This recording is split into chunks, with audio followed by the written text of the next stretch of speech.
오늘은 종교개혁주일 혹은 종교개혁 기념주일입니다. 500년도 지났는데 이제 아, 우리 개신교가 이렇게 개혁교회로 나오기까지 500년이 넘는 세월 동안 우리는 이 종교개혁 기념주일을 지키고 있습니다. 원래 예수님이 이 땅에 오셔서 3년 동안 공생애를 마치시고 또 하늘로 부활 승천하시게 되자 이 지역에 남아 있던 사도들과 문도 혹은 제자들 이런 성도들이 각각에게 교회를 만들게 됩니다. 그래서 맨 처음에 마가의 다락방에서부터 시작된 예루살렘 교회가 있었고 또 바로 그래서 조금 더 다음에 이제 소아시아 지역에 이제 안디오키아라고 지금 부르는 안디옥 교회가 생겼고 북아프리카 이집트 쪽에 있는 알렉산드리아에 또 알렉산드리아 교회가 있었고 지금은 터키 지방이지만 원래 동로마 제국의 수도였던 이스탄불, 즉 콘스탄티노플의 콘스탄티노플 교회가 있었고 이제 마지막으로 이탈리아 로마의 로마 교회가 이게 5대 본산 교회가 있었습니다. 그런데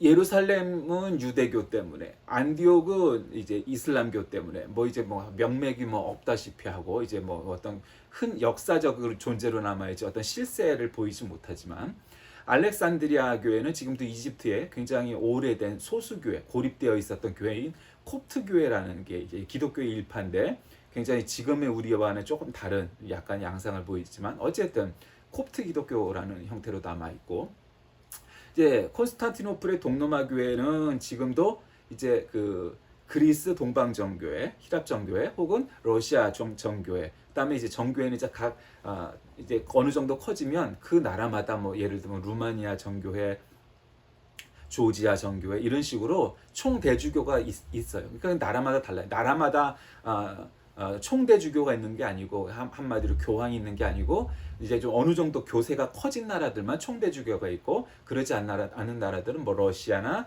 그리스나 그 주위에 이 러시아 정교회가 강한 나라들에 이제 속해 있습니다. 그리고 이제 맨 마지막에 이제 로마만 교황, 팝 사실은 이제 정확히 말하면 교부라고 말을 해야 되죠. 이제 그렇게 불리는 이제 교황이 있었는데 이 사람이 온 세계의 이제 베드로의 후계자다. 나는 몇 대 후계자다. 이렇게 자처를 하죠. 사실 그렇게 정통성이 있다 이렇게 보기는 어려워요. 엄밀하게 말하면 이제 예루살렘 교회가 그렇게 했다면 베드로의 뭐가 될 수도 있고 그런데 그냥 5대 본산 교회가 있었는데 그 중에서 살아남은 거는 로마 가톨릭 교회와 동방 정교회 이 두 개가 큰 규모로 살아남을 수 있게 되었다라는 거죠. 그런데 이제 동로마 교회는 우리하고 이렇게 큰 인연이 있는 교회는 아니까 서로 즉 로마 가톨릭은 우리나라 조선시대 때 들어오기도 했고 우리하고 연관이 있으니까 그러다가 보니까 처음에는 예수를 믿는 것만으로도 순교를 당하고 삼족을 멸하고 이런 일들이 많았잖아요. 그러니까 목숨을 걸고 예수를 믿어야 되는 거예요. 그러니까 이게 예수 믿는다는 게 지금처럼 너 교회 한번 가볼래? 이렇게 심플한 문제가 아니에요. 너 목숨 걸고 믿을래? 거의 이 정도란 얘기예요. 그러니 이게 쉬운 얘기였겠어요? 어려운 얘기죠. 쉽지 않아요. 그런데 그래서 많은 사람들이 불구덩이 속에 사자의 먹이로 그냥 아주 여러 형태로 순교를 당하면서도 끝끝내 그 믿음을 지켰어요. 그것이 우리가 흔히 얘기하는 초대교회 혹은 초기교회 시대 때 있었어요. 그런데 이제 BC 4세기, AD 4세기가 되자 로마의 국교로 인정을 받아요. 이제는 핍박받는 종교가 아니고 로마의 국교야. 이제 믿지 않으면 나쁜 놈이 되는 시대가 돼버린 거예요. 물론 그래도 안 믿을 놈은 안 믿겠죠. 근데 어쨌든 그렇게 돼버려갖고 지금 기독교가 공인이 되고 국교가 돼버렸어요. 그러니까 이제 로마 시민이라면 그래도 기독교 믿고 교회에서도 중요한 역할을 감당하는 사람이 되어야 사회적 어떤 이 유지로서의 지위를 인정을 받을 수 있었던 거죠. 그러다 보니까 문제가 생기게 됐어요. 예전에 핍박받을 때는 목숨을 걸고 믿어야 했으나 그들의 믿음이 순수했고 교회가 깨끗했어요. 그런데 이제 기득권 안에 제도권 안에 나라가 인정하는 그러한 교회가 되자 문제점들이 차츰 발생하기 시작해요. 어떤 문제점일까요? 이 경제적인 돈의 문제, 명예 문제, 권력 문제, 또 이제 이성에 관한 문제, 이런 것들이 차곡차곡 쌓이게 돼요. 이제 그러다 중세에 오니까 중세라는 시대는 이성주의는 아주 그냥 몰락하고 아주 그냥 이 기독교와 이 중세 철학이 장악해버린 시대예요. 그러니까 이 중세 철학과 중세 신학의 개념이란 건 뭐냐면, 야, 이성 따윈 필요 없어. 그리고 이제 권력이 잡으니까 원래 신학과 철학과는 관계없이 이게 도그마화한 거예요. 그리고 저것이 마녀다? 그러면 그냥 때려잡아야 되는 거고 불에 태워 죽여야 되는 거예요. 국교가 돼버리니까 지금 권력을 가진 거예요. 그러니까 이제 영주가 그 지역을 다스리는 그 지방, 그 군, 작은 이제 마을을 다스리는 사람의 힘이 막강해진 거예요, 영주가. 그래서 그 영주가 그 지방의 주교나 혹은 신부하고 결탁을 하면 이건 무소불위의 힘이 돼버린 거예요. 그러니까 뭐 거기서 여러 가지 이 정치 권력과 이 종교 권력이 카누사의 권력과 같은 일들도 만들어서 두교왕 시대를 만들기도 하고, 그다음에 왕을 파문해 버리기도 하고, 또 왕이 힘이 세면은 교황이나 주교를 갖다가 또 없애버리기도 하고, 막 아주 그냥 정치적인 문제, 경제적인 문제, 이 복잡한 세속적인 문제로 엎치락뒤치락해요. 그러다 문제가 생긴 게 결국 뭐냐면, 교회가 교회당 건물을 짓고 그런데 아주 크고 화려해. 여러분 로마를 비롯한 이 서유럽에, 동유럽도 마찬가지지만 유럽에 가보세요. 가서 꼭 구경하는 게 뭐예요? 성당이란 말이에요. 성당 멋있잖아요, 그렇죠? 네, 성당 멋있잖아요. 근데 그 돌로 뭐 대리석과 같은 화강과 같은 그런 튼튼한 돌로 정말 어떤 건 100m도 넘는 첨탑을 쌓아갖고 그렇게 만들어요. 그러니까 그 시대 때 어떻게 1000년도 전에 저런 건물을 지었을까 싶을 정도로 아주 그냥 으리으리하고 화려하고 돈으로 처발라서 만든 그런 아주 화려한 예배당을 지어요. 그리고 예배당만 짓는 게 아니고 또 교회가 토지도 갖고 있고 뭐 포도주니 치즈니 뭐 빵이니 맥주니 뭐 이런 물건들을 생산하기도 하고, 그러다 보니까 이게 세속화한 거예요. 그래서 나중에는 어떤 문제가 생기냐면 돈을 모으려고 세금을 이제 걷기도 하고 하지만, 종교세뿐만 아니라 죄 있는 사람이 이제 오면은 구약시대처럼 재물을 들고 오듯이, 야, 헌금을 들고 와. 그럼 너의 죄를 사해줄게. 그러면서 그 동전이 헌금함에 땡그랑하고 들어가서 소리가 나는 순간 너의 죄는 깨끗이 사해질 것이다. 뭐 이런 이야기가 있을 정도로, 어쨌든 면죄부, 우리가 흔히 면죄부라고 말하는데 엄밀하게 보면 죄가 없어지는 것이 아니고 벌이 없어지니까 면벌부라고 말하는 인덜전스라는 걸 줘버려요. 그러니까 돈을 따로 주면 너의 죄는 이제 다 사해진다. 이렇게 된 거죠. 그러니까 지금도 카톨릭은 고해성사라는 거 하잖아요. 그러니까 내가 너의 죄를 용서해 준다. 하나님의 이름으로 하지만 결국 사람한테 하는 거잖아요. 근데 별로 성경적이지 않죠. 우리는 다 하나님한테 직통으로 하잖아요. 뭐 누구 신부를 걸칠 필요 없이 이제 그렇게 하는 것이 문제가 됐단 거예요. 그러니까 면죄분이 뭐니 많았어요. 그래서 마틴 루터가 신학 교수로 있었는데 이제 결국 95개조 100만 분을 대학 정문에다 붙이고 나서 그때부터 시작되죠. 그래서 뭐 쯔빙글리니, 칼뱅이니, 마틴 루터니 쭉 종교 개혁자들이 이렇게 많이 나타나서 결국 종교 개혁을 한 날이 이제 오늘 기념하는 이 종교 개혁 주일이다. 이렇게 말할 수 있습니다. 어떠한 조직이든 어떠한 사람이든 그냥 난 옛날과 그대로 있을래 하면은 굉장히 순수할 것 같지만 그렇지 않습니다. 그거는 굉장히 이상적인 얘기입니다. 왜냐하면 시간과 공간이 지날수록 사람이 바뀌고 환경이 바뀌기 때문입니다. 그래서 내가 옛날에 그 문자적이든 정신적이든 뭐를 지키려고 하면 계속 개혁해 나가야 돼요. 그렇지 않으면은 결국 부패할 수밖에 없는 겁니다. 고인물은 썩는다. 그것이 진리죠. 그러니까 내가 굉장히 보수적이야. 우리는 굉장히 그 원론적이야. 원리주의야. 그래도 그거를 지키기 위해서는 개혁해 나가야 돼요. 오늘날 이슬람들이 하는 짓거리들을 보면 어때요? 얘네들은 멀었다. 결국 이슬람은 멸망할 수밖에 없구나를 아는 거는 그거예요. 여러분, 한 나라나 한 세력이 힘이 있으려면 나라로 따지면 탱크가 있고 핵폭탄이 있고 뭐 무기가 세면은 그 나라가 세계를 정복할 것 같죠. 물론 그런 면이 없지는 않아요. 그러나 역사를 이렇게 공부해 보면 무기가 가장 강한 나라가 한때 한순간을 장악할 수 있지만 그것이 오래 지속되지 못해요. 왜 그래요? 무력은 일시적으로 장악할 수 있으나 결국 문화, 정신력 이런 것들이 지속되지 않으면 결국 통치할 수 없게 돼요. 그러니까 유목민족들이 몽골, 돌궐, 페르시아 이런 유목민족들이 이렇게 쭉 우리나라 이 만주서부터 출발을 해갖고 이제 터키, 그다음에 뭐 훈족도 마찬가지, 헝가리간 이제 그거 그렇게 쭉 가는데 요즘 아프가니스탄이 문제가 많이 됐잖아요. 그러니까 아프가니스탄의 위치라는가 이 중국의 서장, 티벳, 위구르 요쪽 지역, 특히 위구르하고 이제 국경이 맞닿아 있잖아요. 그러니까 이제 위구르를 갖다가 해방을 시킬 수 있는 힘이 될 것 같으니까 무서워서 이제 벽을 치고 있고 사이 좋은 것처럼 막 하고 있지만 결국은 역사를 공부해 보면 결국은 아프가니스탄의 이제 탈레반이 위구르를 지원하고 이슬람들이 지원하게 될 것이다, 이런 것을 예상할 수가 있죠. 이제 시간의 문제이지. 근데 그 아프가니스탄의 서쪽으로 가면 이란이 있어요. 이란은 페르시아 제국이잖아요. 이란 또 위로 올라가면 약간 서쪽으로 가면 터키가 있어요. 그러니까 요 라인이 굉장히 독특한 거예요. 뭐 지금 오늘 그 시간을 할 거 없지만. 그런데 개혁이라는 말의 뜻이 원래 다시 개자에다가 피혁자란 말이에요. 그러니까 살갗을, 피부를 다시 고치는 거예요. 그러니까 이제 겉모양을 바꾸는 거지 그 본질이 바뀌는 게 개혁은 아닌 거예요. 그건 혁명이 돼 버리는 거죠. 그러니까 개혁이라는 것은 그 본질을 바꾸는 게 아니고 그 상황에 맞게 그 시대에 적응해 나가는 건데, 이 구약 시대에 보면은 굉장히 역사적인 순간이 있죠. 구약의 시대는 시작은 뭐예요? 역사적인 사건은 출애굽이죠.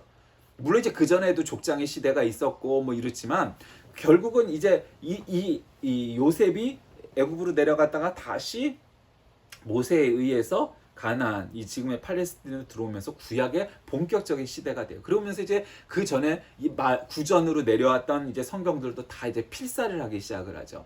창세기, 출애굽기, 레위기, 민수기, 신명기, 여호수아, 사사기, 룻기, 사무엘, 상하, 뭐 쭉쭉쭉쭉 역대 상하, 열왕기 상하 뭐 이러면서. 그런데 그러다가 구약 시대가 브레이크가 걸려요. 언제냐? 구약 시대 한 중간쯤에 이제 다니엘의 이야기가 나오죠. 왜? 바벨론이 이스라엘을 갖다가 이렇게 침략을 해갖고 이스라엘의 이제 똑똑한 이 유지들은 전부 다 데리고 가버려요. 그래야 똑똑한 놈이 없어 이스라엘이 멸망할 테니까. 그러다가 또 어찌어찌 하나님의 은혜로 돌아오게 돼서 다시 이스라엘이 어찌어찌 또 그냥 뭐 비굴할 만큼 약소국으로 뭐 또 살아가는데, 그다음에 이제 다윗의 시대 때 또 어떤 문제가 되냐면은 다윗의 아들이 여로보암과 르호보암이 있었는데 북이스라엘은 10개 지파, 남유다에는 2개 지파. 그래서 유다 지파하고 베냐민 지파가 나눠져요.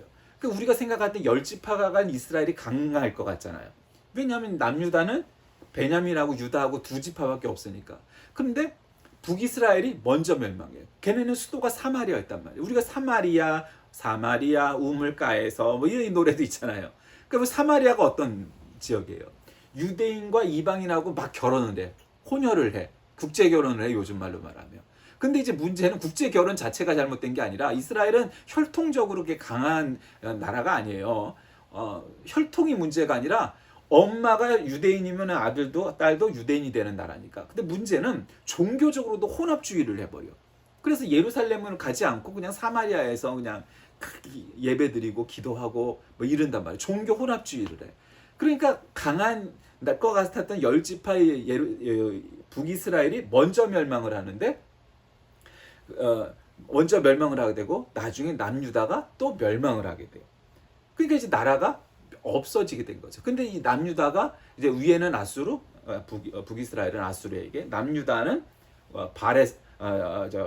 바사에게 멸망을 해요. 바사라는 게 뭐 어디냐면 아까 말씀드렸던 지금의 이란, 그러니까 페르시아예요. 그게 바사의 성경이에요.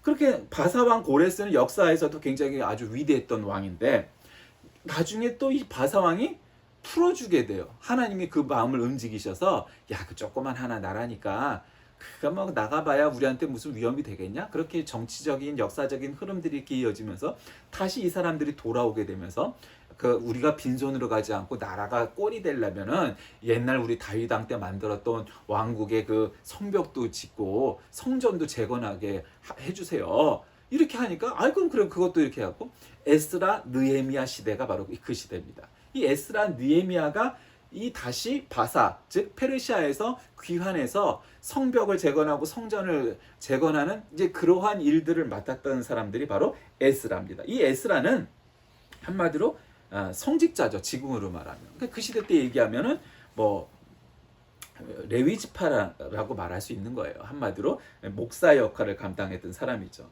그러니까 이제 그렇게 하고 그런 것들을 만들려고 하는데, 이제 오늘 이제 본문에 보면 원래 에스라하고 느헤미야서는 이렇게 분리가 된 책은 아니에요. 원래 두루마리로 이렇게 한 개로 이어져 있어요. 근데 이제 내용적으로 이거는 이제 에스라가, 요거 이제 아까 느헤미야가 중심 인물이 되니까 지금 성경은 이제 에스라서, 느헤미야서 이렇게 나누기도 했고, 또 학자에 따라서는 그 앞에 있는 역대기 그 기자의 그 문체와 이 에스라 느헤미야 이 문체가 비슷하기 때문에 같은 사람이 썼을 것이다 뭐 얘기하는데, 뭐 그 중요한 건 아니고, 어쨌든 에스라 느헤미야 이 시대의 이야기입니다. 즉 바벨론에 살고 있었던 페르시아 아르타크세르크세스 1세, 이름도 어렵죠. 아르타크세르크세스 1세가 하나님의 율법을 모르는 사람들에게 율법을 가르치라고 에스라를 예루살렘에 보냅니다.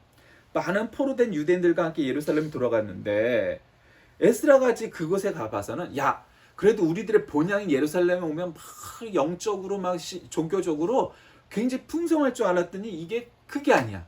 오히려 이방에 붙잡혀갔던 우리가 더 순수성을 지키려고 했었고, 이것들은 막 이방 여자들과 결혼하고 종교적으로도 막 그냥 엉망이고 신앙이라는 것을 찾아볼 수가 없게 됐어. 그래서 그는 절망 속에서 자신의 옷을 찢으면서 하나님 앞에서 이스라엘을 죄를 고백하고, 동정 몇 사람의 반대를 무릅쓰고 죄 많은 결혼 생활을 해소하게 하고 공동체를 정하게 하고, 한마디로 개혁을 합니다. 근데 이제 그 개혁의 중에 이 예루살렘의 주지사로 느헤미야가 이제 보내지는데, 느헤미야는 이제 한마디로 정치 권력, 총독 같은 일이죠. 유대인 귀족 집안이었고 굉장히 정치 권력했던 귀족입니다. 그래서 느헤미야가 보내져서, 에스라는 이제 성직자니까, 이 종교 권력이니까 다 같이 성벽과 성전을 재건하면서 느헤미야가 에스라에게 모세 율법 토라를 모은 책을 이스라엘 사람들에게 앞에서 읽게 했고, 그래서 이 백성과 제사장은 이 율법을 지키고 다른 민족들과 그렇게 하지 말아라, 그러면서 이제 하는 대목이 나오게 되는 거죠. 자, 우리나라에도 회계운동, 대각성운동이라고 부르는 것이 있어. 1907년 평양을 중심으로 일어났던 대각성운동 같은 게 이제 대표적이죠. 여러분, 1907년이면 어떤 일이에요? 1910년에 이제 막 나라가 막 을사늑약이 일어나고 이러니까 이미 나라가 기울기 시작했어. 이제 무너져가는 이 성벽이고 침몰해가는 배였어. 이제 그런 시대에 한국엔 그래도 하나의 희망이 있었습니다. 그건 뭐죠? 기독교였습니다. 그 중에서도 개신교죠. 평양을 중심으로 장로교회 신학교가 평양신학교가 있었죠. 평양을 중심으로 이 사람들이 막 예수를 열심히 믿었는데, 그냥 이 사람 저 사람 한 사람으로 또 출발해갖고 평양을 중심으로 점차 이 대각성 운동, 회계 운동, 부흥의 운동이 펼쳐나갑니다. 그래서 결국 그 산물이 1919년 3.1 운동까지 이어지고 독립운동까지 이어지고 오늘날까지 이제 면면이 역사가 흐르고 있는 거죠. 그러니까 기독교는, 그리고 교회는, 신자는 하나님의 나라 천국을 위해서, 우리나라 조국을 위해서 목숨을 걸고 옳은 것을 지키고 이 천국과 조국을 지키는 사람이, 그것이 신자예요. 그래야 되는 거예요. 쓸데없이 저 광화문 나가고 그 짓거리 하는 사람들이 나라를 지키는 게 아니에요. 그게 정말 나라를 위하는 길을 걸어가야지, 나라를 망치는 길로 가면 안 돼요. 왜 그러냐? 그것에 있는 사람들이 결국 뭐예요? 기독교에는 3대적이 있다고 늘 말씀드리죠. 공산주의, 친일 사대주의, 이런 게 가장 큰 거예요. 친일 사대. 그다음에 독재 파쇼. 이 세 가지 권력들은, 이 세 가지 파워들은 기독교를 늘 적대시하는 세력들이에요. 역사적으로 보면. 그 역사가 증명하는 거예요. 그러니까 공산주의도, 이 군사 파쇼도, 그다음에 친일 사대주의도 기독교하고는 아주 적어돼요. 이 사람들의 종교를 보니까 김문수 같은 사람도 종교가 딴 쪽에 있었다가 갑자기 광화문에서 태극기 부대가 뭐 어쩌고저쩌고 하니까 사랑제일교회 등록을 하고 기독교 신자라고 변모를 하네. 변모인지 변신인지 뭔지 모르겠지만 그거 다 가짜 신자죠. 자신들의 이 식민사학을, 식민주의를, 친일주의를 이제 심기 위해서 이제 그렇게 하는 짓거리들인 거예요. 이런 것들의 모든 것을 다 극복할 수 있는 것이 뭐냐? 개혁입니다. 오늘 설교의 제목을 저는 그냥 개혁이란 이렇게 했어요. 작년에는 우리가 종교개혁에 대해서 뭐 여러 가지 일을 했었으니까 그걸 하지 않고, 자, 그럼 어떻게 하는 것이 개혁이냐? 자, 먼저 기도하고 회개하는 것이 개혁입니다. 여러분, 우리가 개혁하면은 아주 어마무시하고 그렇게 생각하지만, 기독교의 개혁은 우리가 무릎 꿇고 기도하는 것에서 출발하는 줄 믿으시길 바랍니다. 우리가 회개 운동이 일어날 때 개혁이 시작되는 겁니다. 무슨 개혁 운동, 미래를 준비하는 어쩌고 저쩌고 그렇게 거창하게 슬로건을 걸고 간판을 걸고 해서 개혁이 일어나지 않아요. 개혁은 골방에서부터 시작됩니다.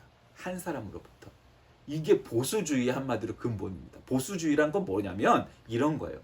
한 사람이 지금의 우리나라 상황, 지금의 현대의 세계를 너무 부끄러워하고 하나님 앞에 죄송스러워. 그래서 내가 골방에 들어가서 음식을 끊고 금식을 해가면서 자복 회개하는 겁니다. 내가 죄인입니다. 우리나라가 죄인입니다. 우리 교회가 죄인입니다. 우리 신자들이 죄인입니다. 하고 회개하는 거예요. 열심히 그냥 맨날 며칠을 낮인지 밤인지 모르고 그냥 기도를 해. 그냥 짐승처럼 기도를 해. 그냥 침이 흐르고 눈물이 흐르고 콧물이 흘러서 그냥 아주 그냥 범벅이 될 정도로 그렇게 기도해. 그렇게 기도하다 하나님이 응답하시고 결국 그것이 회개운동, 대각성 운동으로 퍼지게 되는 거. 예, 이게 보수주의의 방향이죠. 그게 개혁의 출발인 겁니다. 에스라가 그랬습니다. 에스라가 예루살렘에 돌아오니까 이건 개판인 거예요. 아니, 그래도 예루살렘이면 신앙의 이 중심지였는데, 종교의 중심지였는데 설마 이럴 줄 몰랐어? 그러니까 백성들의 죄악을 내 죄인 것처럼 여기는 것이 바로 리더, 지도자입니다. 에스라가 그러했다는 겁니다. 이것이 내 죄입니다. 그리고 하나님 앞에 기도하고 백성들의 죄를 대신해서 통곡을 합니다. 모두가 통곡하면서 기도한 중에 여히엘의 아들 스가냐가 이스라엘의 소망에 대해서 말을 합니다. 비록 소망이 없어 보이지만 이방 여자들을 모두 내어보내고 다시 하나님과 언약을 세우고 율법대로 행하자, 이렇게 합니다. 이미 범죄한 것은 어쩔 수 없으니 회개하고 우리가 그거 기도만 하고 울기만 할 것이 아니라 잘못된 상태를 시정하기 위해서 노력하자, 이렇게 주장하는 겁니다. 그러니까 스가냐는 에스라가 이를 주도하고 나서면 함께 협력하겠다고 약속하고, 이 너무 충격에 휩싸였던 에스라는 이 사건에 직면하면서 기가 막혀서 울며 기도할 뿐 다른 방도를 생각해내지 못하자 뜻밖의 평범한 한 사람에 의해서 그것을 개혁이 시작되게 됩니다. 그래서 스가냐의 조언에 힘을 얻은 에스라가 잘못된 사태를 바로잡기 위해서 운동을 시작하는 거죠. 개혁 운동을. 에스라는 먼저 제사장과 레위인 그리고 모든 이스라엘 백성들이 율법에 근거했을 때 잘못된 것이 있었으면 시정하겠다는 맹세를 하게 합니다. 그리고 이제는 다시는 그러지 않겠다고 약속을 받습니다. 그리고 금식을 하고 사람들을 모아서 기도운동, 그러니까 부흥회를 엽니다. 자, 여러분, 우리가 하나님 앞에 기도합시다. 우리가 정말 우리나라가 전성기였던 시대도 다윗 솔로몬의 시대도 있었는데, 우리나라가 왜 아수르에 페르시아에 왜 바벨론에 맨날 이끌려갖고 이런 저런 쇼를 하고 우리가 그 문제를 일으키고 이렇게 정말 남들이 무시하는 그런 약소국이 되었습니까?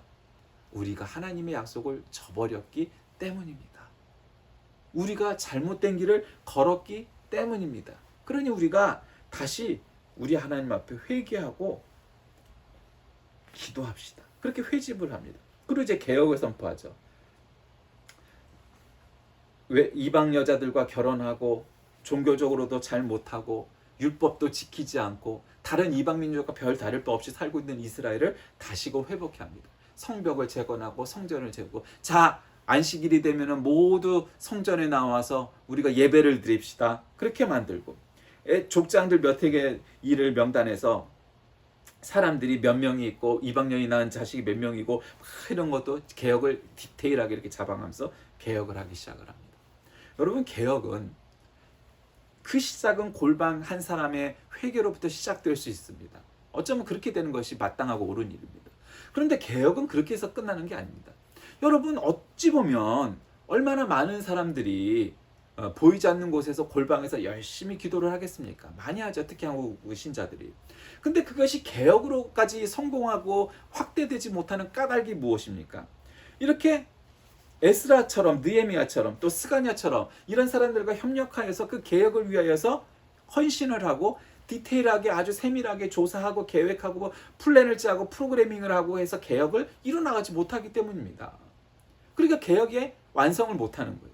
그러나 에스라와 느헤미야의 개혁이 성공할 수 있었던 까닭은 그 출발이 너무도 순수하게 자기 자신이 하나님께 꿇어 엎드려 기도하면서 하나님, 왜 우리 이 민족이 이렇게 될 수밖에 없었습니까?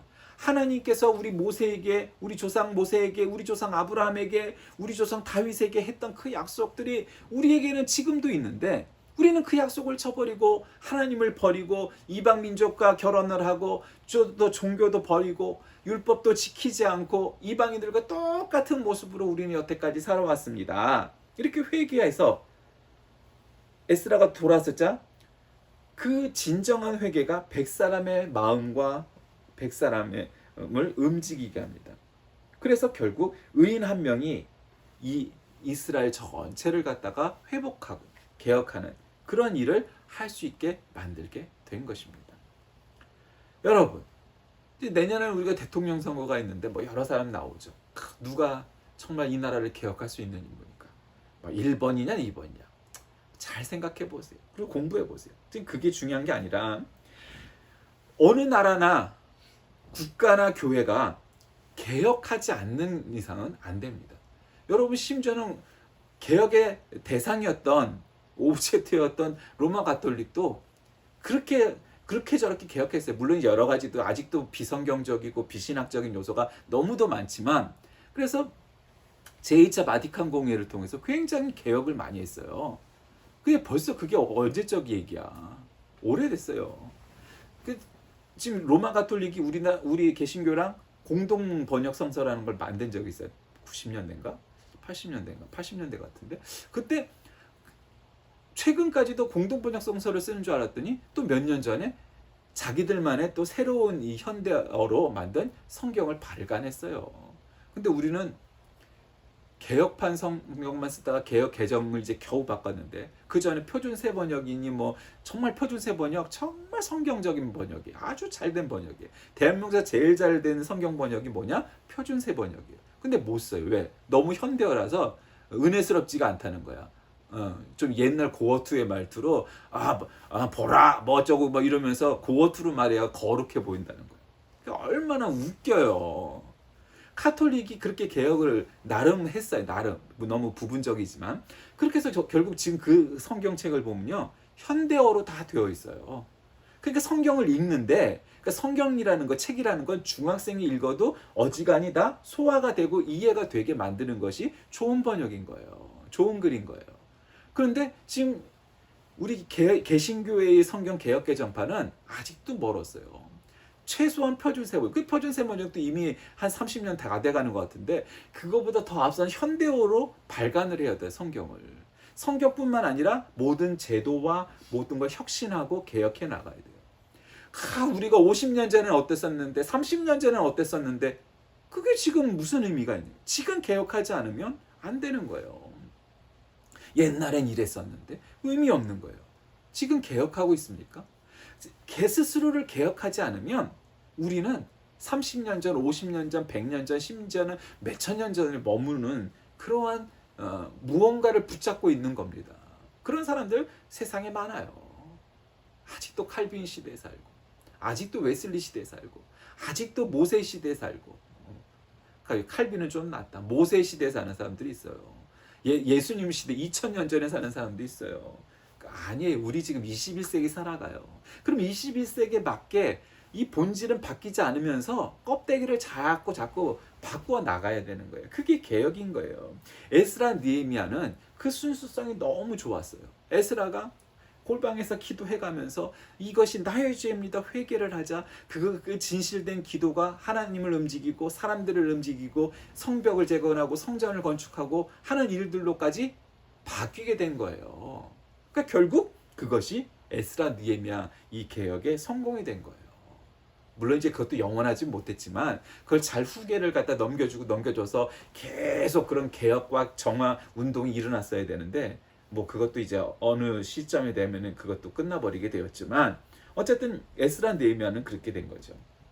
자, 이스라엘 백성들이 자신의 죄악을 깨달은 후 혈연의 정을 끊으면서까지 하나님 앞에서 바로 서려고 한 사례들이 성경에 나타납니다. 적당히 믿고 적당히 즐기고 살아가면 되지, 이렇게 살고 믿고 사는 사람들이 얼마나 많습니까? 근데 그들은 그렇지 않았다는 거예요. 에스라가 이방인과 결혼한 자들의 명단을 만드는 것으로 일단락 지으면서 그 개혁 운동이 어느 정도 이게 딱 완성이 되는데, 후에 다시 느헤미야가 이 문제를 다루는 대목이 느헤미야서에 가면 또 나타납니다. 근데 이 문제가 뿌리 깊은 거였어요. 에스라의 율법에 대한 순수함과 열정, 그 철저함이 하나님의 말씀을 대하는 우리의 태도에 있어서 좋은 본보기가 됩니다.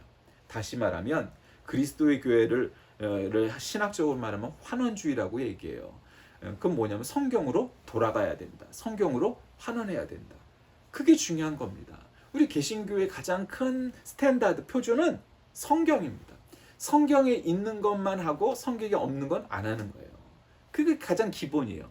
그러나 그것이 2000년 전 혹은 500년 전 해석에 끝나지 않고 21세기에 맞게 재해석되고 이 시대에 맞게 적용할 수 있도록 돕는 것이 신학자고 그리고 교회여야 되는 거예요. 그게 개혁입니다. 우리는 정말 21세기를 살아가고 있는가 스스로 생각해 보면서 개혁이란 무엇일까? 내가 무엇을 개혁할 것이고 나는 무엇을 개혁해야 될 것인가 생각해 보는 저와 여러분이 다 되시길 주의 이름으로 간절히 기도합니다. 살아계신 하나님, 오늘도 우리는 개혁에 대해서 생각합니다. 인간은 늘 한 곳에 머물러 버리고 무언가 힘을 얻으면 그 기득권과 그 자리에 안주해 버리기 십상입니다. 그때마다 떨쳐 일어나 개혁하게 하시고 우리들의 선조들을 따라서 늘 그 시대를 이끌어가는 교회가 되게 하여 주옵소서. 예수님의 이름으로 간절히 기도드립니다. 아멘.